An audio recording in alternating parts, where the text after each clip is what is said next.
Ce que Christ signifie doit être formé en nous. Nous lisons dans Luc 2, 33-35, son père et sa mère étaient dans l'admiration des choses qu'on disait de lui.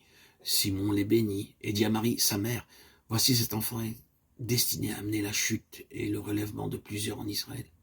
Et devenir un signe qui provoquera la contradiction et à toi-même une épée te transpercera l'âme afin que les pensées de beaucoup de cœurs soient dévoilées. Luc 2, 33-35. Dans ce passage, nous est présenté quelque chose de la signification de Christ. Quelque chose de ce qui est impliqué quand Christ vient dans nos vies, avec pour perspective le ministère. C'est ce que nous trouvons dans la vision et le ministère de Simon. Tôt ou tard, pour ceux qui sont appelés selon son dessein, la signification de Christ se formera en eux d'une manière puissante et beaucoup plus pleine.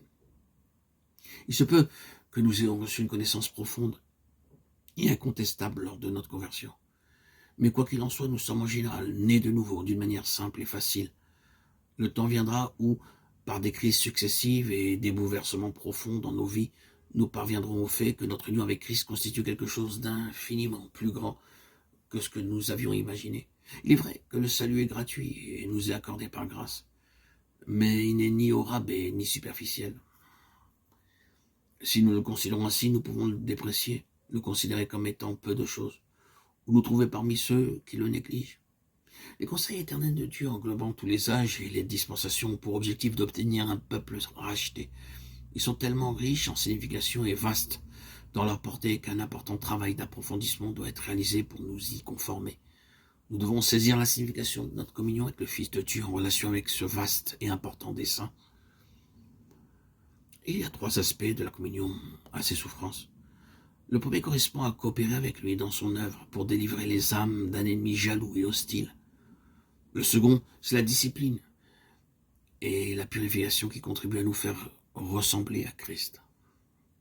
Le troisième aspect, c'est l'accroissement de la capacité et du développement de notre faculté spirituelle pour nous permettre de saisir et de comprendre la grandeur des choses divines, en particulier la connaissance de Christ et ce qu'elle implique. Tout cela génère en effet de la souffrance.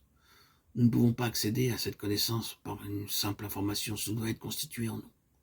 Ni l'enseignement, ni le nombre de réunions ne nous apporteront cette connaissance. L'enseignement accumulé de longue date ne devient vivant que lorsque nous passons par l'expérience dévastatrice de la souffrance et de l'épreuve. Notre monde semblera entièrement se détruire et s'écrouler alors qu'un autre bien plus essentiel pour la survie se formera en nous. Ceux qui connaissent Christ plus pleinement sont ceux qui l'ont découvert dans une profonde agonie et dans la perplexité spirituelle. Christ est la porte qui nous introduit dans l'immense royaume de la connaissance divine dans lequel il n'y a rien de fortuit ou d'approximatif.